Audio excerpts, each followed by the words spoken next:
नमस्कार दोस्तों, कैसे हैं आप सब। उम्मीद करता हूं आप सब बेहतर होंगे, सकुशल होंगे। दोस्तों, धोखे से फिल्म बन जाने के बाद आपसे पैसे की डिमांड की जाती है, उसके बाद आपको डराया जाता है, धमकाया जाता है। तो इसी मामले में आपके सारे डाउट आज मैं क्लियर कर दूंगा और साथ में एक ऐसी न्यूज़ भी आपको देने वाला हूं जिसे सुनकर आपको एक खुश होने का अवसर प्राप्त होगा। जी हां दोस्तों, दिल्ली की साइबर सेल ने एक ऐसे गिरोह का भंडाफोड़ किया है जो धोखे से फिल्म बनाकर लोगों से पैसे ऐंठते थे। पूर्व में उस गिरोह के 4 अपराधियों को पुलिस ने गिरफ्तार किया था। अब 2 और अपराधियों को गिरफ्तार किया है, जिससे पता चला है कि उन दोनों अपराधियों ने पिछले 4-5 महीने में बिहार, पश्चिम बंगाल, राजस्थान, MP, उड़ीसा, छत्तीसगढ़ सहित बाकी अन्य राज्यों के बहुत से लोगों से तकरीबन 1 करोड़ से अधिक रुपए की ठगी की थी। जी हां दोस्तों, मैं आपको बता दूं कि आपके धोखे से फिल्म जब आपकी बन जाती है तो आपके दिमाग में कई चीज़ें आती हैं कि पुलिस इनको पकड़ क्यों नहीं पाती है, क्योंकि जो पैसा डाल रहे हैं, जो अमाउंट आप उनके पास भेजते हैं, वो उन लोगों के बैंक अकाउंट में भेजते हैं। तो आज इस वीडियो को आप अंत तक देखते देखते ये समझ जाएंगे कि वो अकाउंट किसके होते हैं और ये पूरा गिरोह किस तरीके से, किस सातिराना तरीके से काम करता है। और उसमें आप ही को नहीं, बहुत से लोगों को जागरूक रहने की आवश्यकता है, क्योंकि आपको इस मामले में आप बिल्कुल सेफ हैं, मतलब बिल्कुल शरीफ आदमी है। ठीक है, मान लीजिए कि आप एक आम आदमी हैं और बिल्कुल शरीफ हैं, फिर भी आप एक सेक्सटॉर्शन के मामले में फंस सकते हैं। कारण जानते हैं क्यों? आपको नहीं पता। आपके अकाउंट्स में पैसा डलवाकर आपको भी इस मामले में ये लोग फंसा सकते हैं। देखिए, दिल्ली पुलिस की साइबर सेल ने पिछले कुछ दिन पहले कुछ लोगों को गिरफ्तार किया था। उनकी गिरफ्तारी के बाद बहुत सी चीज़ें सामने आई थी। सामने कुछ इस तरह की चीज़ें आई थी। मामला क्या, मैं आपको थोड़ा बता देता हूं कि बिहार, पश्चिम बंगाल, राजस्थान, MP समेत कई राज्यों में 1 करोड़ से अधिक की ऑनलाइन ठगी करने के मामले में मेवात गैंग के 2 और सदस्यों को दिल्ली साइबर पुलिस ने गिरफ्तार किया है। अब तक इस मामले में कुल 6 अभियुक्त को गिरफ्तार किया जा चुका है। वहीं दिल्ली साइबर ऑफिस का फर्जी पुलिस अधिकारी, यानी कि जो अपने आप को कभी संजय अरोड़ा बताता है, राम पांडे बताता है, राकेश अस्थाना बताता है, ये अधिकारी बनकर धमकाने वाले अभियुक्तों की पहचान हो चुकी है। वे भरतपुर जिले के रहने वाले हैं। दरअसल अलवर जिले के गोविंदगढ़ थाना क्षेत्र के, देखिए अलवर जिले में गोविंदगढ़ जगह पड़ती है, वो तो गोविंदगढ़ थाना क्षेत्र में सेदमपुर निवासी बलविंदर सिंह पुत्र जोगेंद्र सिंह बड़वाल, जाति सिख, भरतपुर जिले के ही सीकरी थाना क्षेत्र के सहन का निवासी मलजिस पुत्र समीन खान मेव मुसलमान को गिरफ्तार कर लिया गया है। 2 अपराधी अभी गिरफ्तार हुए हैं। एक का नाम है बलविंदर और दूसरे का नाम है मजलिस खान। पूछताछ करने पर सामने आया है कि ये लोग किराए के अलग अलग खातों में जमा होने वाली राशि को ATM के जरिए निकालते थे, ये काम संभालते थे। बलविंदर इनमें से जो है, वो सैदमपुर का जो बलविंदर है, वो क्या करता था कि किराए पर कमीशन के आधार पे कुछ लोगों के बैंक अकाउंट लेते थे, उसमें पैसा डलवाते थे और ATM के जरिए निकलवाते थे। मास्टरमाइंड अलग था।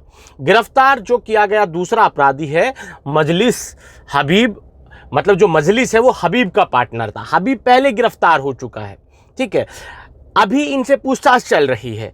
देश के अन्य राज्यों में हुई ठगी के लिए स्टेट कंट्रोल रूम को भी मैसेज जारी कर दिया गया है।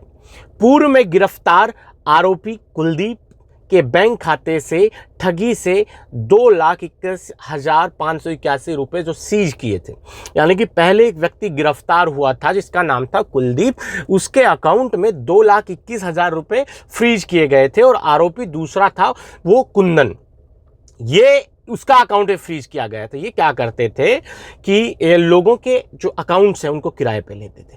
दिल्ली साइबर ऑफिस का फर्जी अधिकारी बनकर धमकाने एवं रुपए ऐंठने वाले की पहचान भरतपुर जिले के सीकरी थाना क्षेत्र के अमर सिंह का बास निवासी रोमिन यानी कि जो अपने आप को दिल्ली पुलिस का अधिकारी बताता था, उसको गिरफ्तार जब किया तो पता चला कि वो सीकरी थाना क्षेत्र के अमर सिंह बास कोई जगह है, वहाँ के रोमिन खान हैं, पिताजी का उनके नाम है अख्तर खान, जो फिलहाल मतलब ये अभी फरार चल रहा, पकड़ा नहीं गया है। जो अपने आप को साइबर सेल का अधिकारी बताता है उसका नाम है रोमिन खान। हेलो हेलो, आपके खिलाफ कंप्लेन आई है। हाँ बेटे, आपके खिलाफ कंप्लेन आई है और आपको इतना पैसा देना पड़ेगा, आपकी ज़िंदगी खराब कर देंगे। जो इस तरह की जो डायलॉगबाजी करता है वो अभी फरार चल रहा है, पुलिस ने उसको पकड़ा नहीं, बट उम्मीद है कि जल्द ही वो पकड़ में आ जाएगा। पूर्व में टीम ने जांच कर अरवल जिले के गोविंदगढ़ थाना क्षेत्र के सैदमपुर निवासी हबीब खान, जो मैंने बताया ऊपर, जो कि हाकम खान का पुत्र है, प्रतापगढ़ जिले के छोटी सादड़ी बसेड़ी कुंडाल निवासी, यानी कि कोई सादड़ी एक जगह है, वहाँ का कोई अपराधी था कुलदीप, जिसके पिता का नाम है जुगल किशोर शर्मा। प्रतापगढ़ जिले के मलादवा निवासी कुंदन पुत्र राजा राम मेघवाल, अलवर जिले के नूर खान का बास, चौराटी पहाड़ निवासी तौहीद खान पुत्र हाकमदीन खान को गिरफ्तार किया जा चुका है। प्रतापगढ़ में छोटी सातड़ी के लोगों के खाते मेवात गैंग को ये लोग बेचते थे। मतलब करते क्या थे कि पीड़ित पर, देखिए जो पीड़ित है उस पर अलग अलग नंबरों की जांच पड़ताल की गई। जब पीड़ित जो था जिसने शिकायत दर्ज करवाई, अलग अलग नंबरों की जैसे जांच पड़ताल की तो उससे पता चला कि ये लोग अनुसंधान करने, मतलब ये लोग क्या करते थे कि आरोपी कुलदीप व कुंदन ने सरकारी योजना, यानी कि जो आरोपी जो गिरफ्तार किए जा चुके हैं, पुलिस ने जिनके आधार पर अभी 2 लोगों को गिरफ्तार किया है, तो उससे पहले जो 2 गिरफ्तार किए गए थे कुलदीप और कुंदन, ये लोग सरकारी योजनाओं में लोन के पैसे दिलाने के नाम पर मासूम लोगों का खाता खुलवाते थे और खाते की पासबुक, चेकबुक, एटीएम सहित पूरी किट खुद ले लेते थे। और उस किट को आरोपी कुलदीप से पूछताछ पर सामने आया कि कुलदीप और उसके साथी कुंदन मेघवाल मिलकर छोटी सातड़ी प्रतापगढ़ के कई व्यक्तियों के खाते सरकारी योजनाओं के पैसे आने की बात बताकर खाते खुलवाकर मेवात गैंग के हबीब खान वे उसके जो साथी थे उनको 5-5 हज़ार रुपये के हिसाब से वो जयपुर जाकर, मेवात में जाकर बेच देते थे। हबीब वे उसके साथी खाते का किट लेने हमेशा जयपुर आते थे या अलवर आते थे या भरतपुर आते थे। मतलब आप समझ रहे हैं इन लोगों का रैकेट किस तरह से काम करता है। आप लोगों के दिमाग में बहुत बार ये चीज़ आती है कि यार ये लोग पैसा डलवाते हैं तो किसी अकाउंट में ही तो डलता होगा, तो पुलिस उन अकाउंट वालों को क्यों गिरफ्तार नहीं कर लेती है। मेरे भाई, जिस व्यक्ति के अकाउंट में पैसा डलवाया जाता है, दरअसल या तो उसे पता होता है, 70% मामलों में पता नहीं होता है, 30% मामलों में जिसके अकाउंट में पैसा डलवाया जाता है उसको पता होता है और उसको पैसा दिया जाता है कमीशन के तौर पर। 70% मामले में जिसके अकाउंट में पैसा आ रहा है उसे पता ही नहीं कि उसका अकाउंट नंबर क्या है, बस उससे सिर्फ उसके डॉक्यूमेंट्स मांगे जाते हैं। जैसे जो कुंदन जो अपराधी था, ये क्या करता था, छोटी सादड़ी कोई जगह है, वहाँ के लोगों से जाकर उनका विश्वास जीतकर उनसे कहता था कि आपको सरकारी योजना का हम लाभ दिलाने वाले हैं, जिसमें आपको लोन का कुछ पैसा मिलेगा जो आपको भरना नहीं पड़ेगा। इस तरह से सरकारी योजना, अलग अलग सरकारी योजनाओं का नाम बताकर उनसे कहते थे कि आप अपना एक अकाउंट खुलवाइए, आपके अकाउंट खोलते हैं, हम आप ये डॉक्यूमेंट्स दे दी। उनके डॉक्यूमेंट्स लेकर, उनका बायोमेट्रिक लेकर उनका अकाउंट सेपरेट खुलवा लेते थे।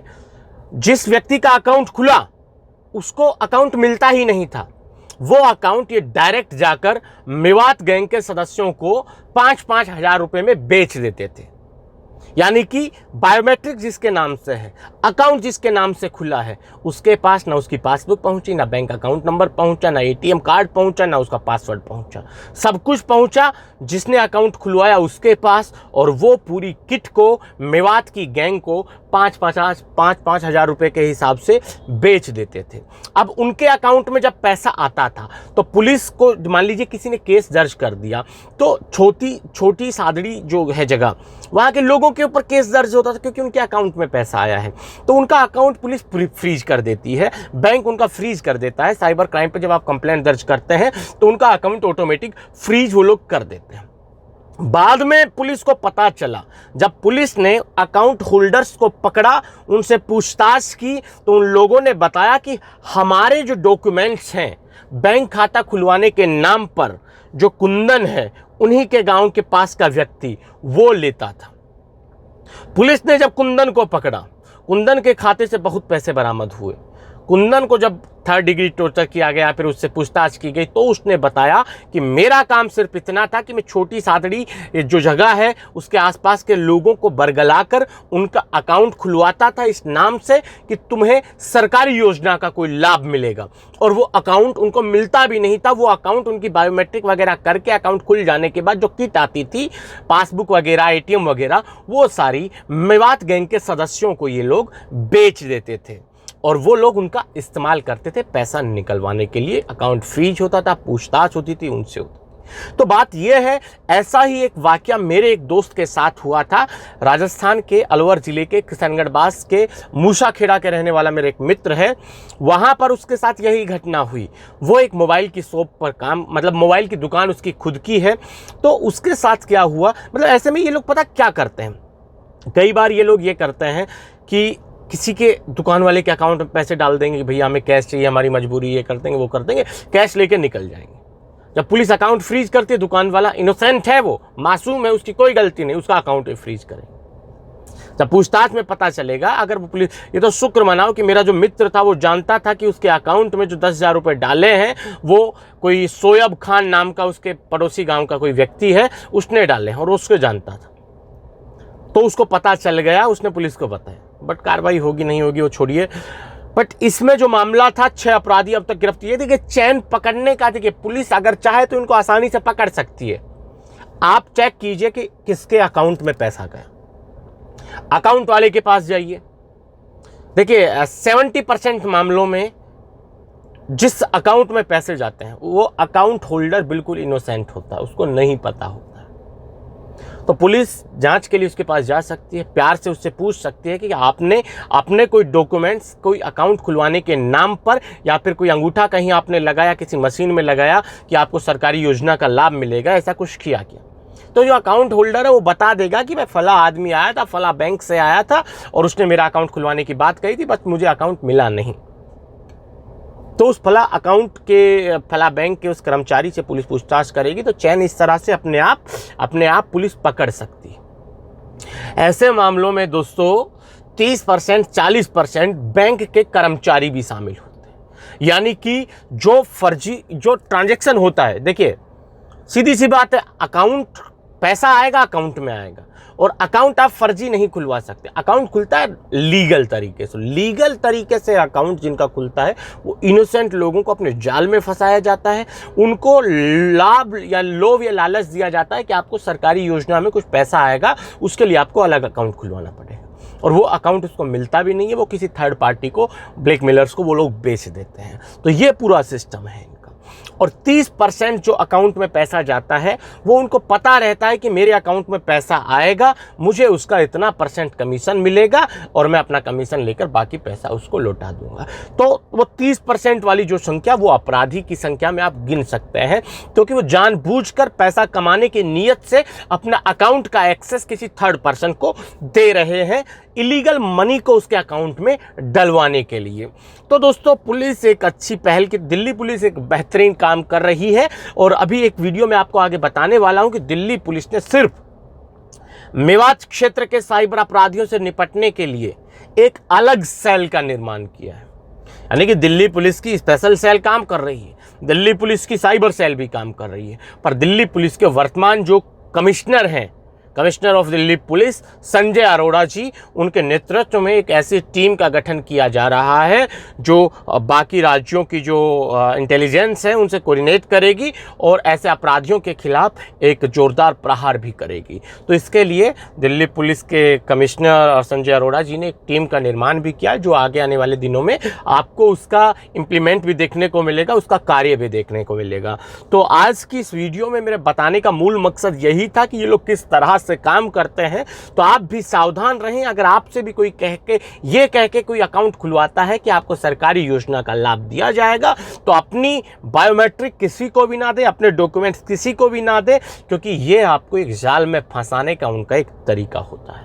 उम्मीद करता हूं कि आज के इस वीडियो में हमने जो आपको बताया है वो आपको समझ भी आया होगा और पसंद भी आया होगा। अगर वीडियो आपको अच्छा लगा तो अपनी राय कमेंट्स बॉक्स में ज़रूर दें, क्योंकि आपकी राय हमारे लिए बेशकीमती होती है, जिसकी कोई कीमत नहीं है।